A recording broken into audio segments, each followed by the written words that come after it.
Subscribe कीजिए Puneet Jha entertainment को और बेल आइकन को दबाइए बेस्ट एंटरटेनमेंट वीडियो सबसे पहले देखने के लिए।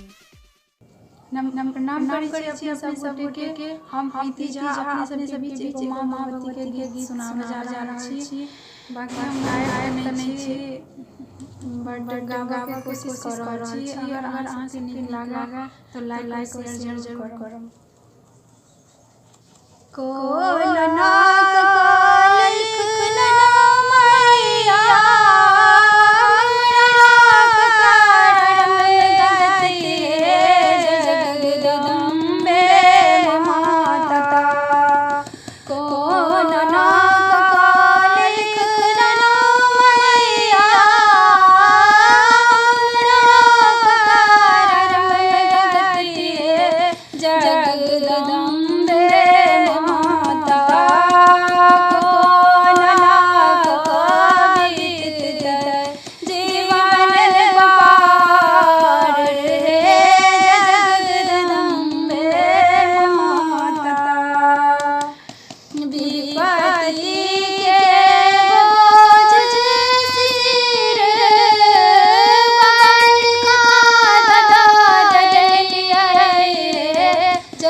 दीदी